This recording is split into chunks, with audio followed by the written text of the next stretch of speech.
Convert the following decimals to fractions. We've got 0.6, 0.42, 0.45 and 0.04.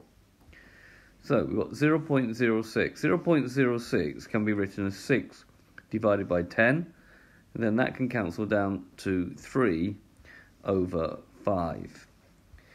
0.42 can be written as 42 over 100, and then 2's going into that, 21 over 50. 0.45 can be written as 45 over 100, and then 5 goes into 45 9 times and into 100 20 times.